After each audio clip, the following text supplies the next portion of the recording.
Indian super league football 2024-25 സീസണിലെ 13ാം ആഴ്ചയിലെ പോരാട്ടം അവസാനിച്ചു. 13 ആഴ്ചയിലായി അരങ്ങേറിയ 13 റൗണ്ട് പോരാട്ടങ്ങളും കേരളത്തിന്റെ പ്രതിനിധികളായ കേരള ബ്ലാസ്റ്റേഴ്സ് FC പൂർത്തിയാക്കിയതോടെ 13 മത്സരങ്ങളിൽ നിന്ന് വെറും 14 പോയിന്റ് മാത്രമാണ് ഇതുവരെ ബ്ലാസ്റ്റേഴ്സിന് നേടാൻ സാധിച്ചത്. ലീഗ് പോയിന്റ് ടേബിളിൽ 10ാം സ്ഥാനത്തുമാണ് ബ്ലാസ്റ്റേഴ്സ് ഉള്ളത്. ലീഗ് ടേബിളിൽ ആദ്യ 6 സ്ഥാനക്കാർക്ക് മാത്രമാണ് പ്ലേ ഓഫിലേക്ക് യോഗ്യത ലഭിക്കുകയുള്ളൂ. അതേസമയം 13ാം ആഴ്ചയിലെ പോരാട്ടം അവസാനിച്ചപ്പോൾ ISL മികച്ച 11 അംഗങ്ങളെ പ്രഖ്യാപിച്ചു. ആ 11 അംഗങ്ങളിൽ 2 പേർ ബ്ലാസ്റ്റേഴ്സിൽ നിന്നാണ് എന്നതാണ് ശ്രദ്ധേയം.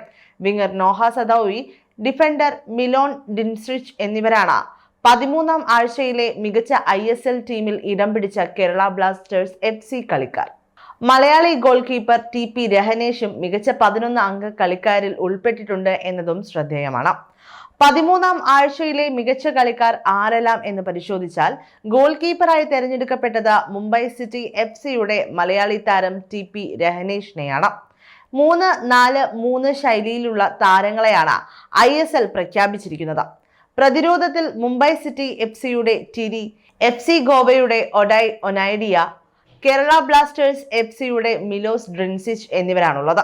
മധ്യനിരയിൽ ഈസ്റ്റ് ബംഗാളിൽ അൻവർ അലി, ചെന്നൈയിൻ FCയുടെ Lalrinliana Hnamte, Kerala Blasters FCയുടെ നോഹ സദൌയി, FC ഗോവയുടെ ബ്രിസൺ ഫെർണാണ്ടസ് എന്നിവർ ഉൾപ്പെട്ടിട്ടുണ്ട്.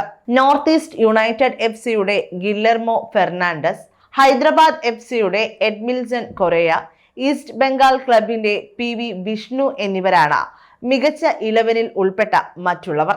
കേരള ബ്ലാസ്റ്റേഴ്സ് FCയുടെ മുന്നേറ്റത്തിലെ നിർണായക താരമാണ് മൊറോക്കൻ താരമായ നോഹ സദൌയി. 2024-25 ISL സീസണിൽ 11 മത്സരങ്ങളിൽ 5 ഗോളും 4 അസിസ്റ്റും നോഹ സദൌയി സ്വന്തം പേരിൽ കുറിച്ചിട്ടുണ്ട്. മിലോസ് ഡ്രിൻസിച്ച് മോണ്ടിനേഗ്രോയിൽ നിന്നുള്ള ഡിഫൻഡറാണ്. 2023-24 സീസണിലാണ് മിലോസ് ഡ്രിൻസിച്ച് കേരള ബ്ലാസ്റ്റേഴ്സ് FCയിൽ എത്തിയത്.